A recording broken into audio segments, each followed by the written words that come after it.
বিশ্বের অন্য দেশগুলো যখন পরমাণু নিরস্ত্রীকরণের কথা ভাবছে, তখন অভাবনীয় দ্রুততায় পরমাণু অস্ত্রভান্ডারের বহর বাড়িয়ে যাচ্ছে চীন। শুধুমাত্র এবছরে অন্তত 100টি পরমাণু অস্ত্র বাড়িয়েছে বেইজিং। এখন দেশটির অস্ত্রভান্ডারে 600-র মতো পরমাণু অস্ত্র রয়েছে। পেন্টাগনের দাবি, 2030 সালের মধ্যে তা 1000-এ পৌঁছানোর লক্ষ্যমাত্রা নিয়েছে চীন। বিস্তারিত মনিরুজ্জামান বাবুর প্রতিবেদনে।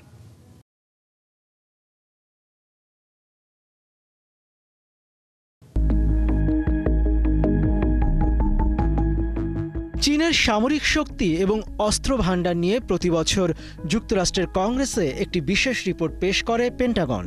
এবছর সেই রিপোর্টে চীনের পরমাণু অস্ত্র ভান্ডারের সমৃদ্ধি দেখে নড়ে চড়ে বসেছে কংগ্রেস।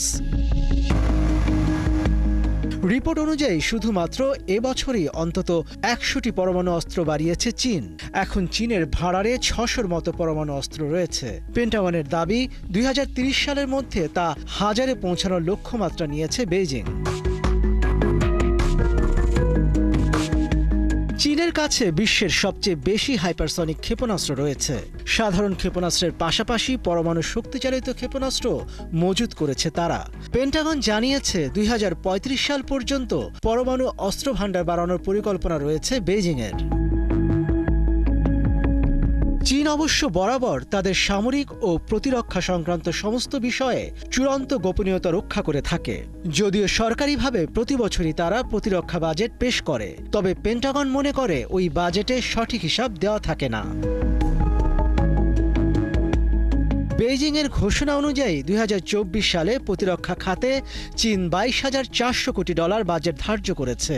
পেন্টাগনের মতে চীনের প্রকৃত বাজেট এর থেকে অন্তত 40% বেশি, যা যুক্তরাষ্ট্রের প্রতিরক্ষা বাজেটের প্রায় অর্ধেক। সমৃদ্ধ অস্ত্র ভান্ডারের পাশাপাশি চীনের হাতে বিশ্বের সবচেয়ে বড় নৌবহর রয়েছে। তাদের যুদ্ধ জাহাজ ও ডুবোজাহাজের মোট সংখ্যা অন্তত 370। সেখানে যুক্তরাষ্ট্রের হাতে রয়েছে 290টি যুদ্ধজাহাজ।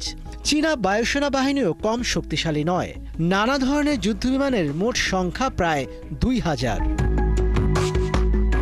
এদিকে চীনের উপরে নজরদারি চালিয়ে যেতে আগেভাগেই দুই নতুন কর্মকর্তার উপরে দায়িত্ব সঁপেছেন যুক্তরাষ্ট্রের নতুন প্রেসিডেন্ট ডোনাল্ড ট্রাম্প।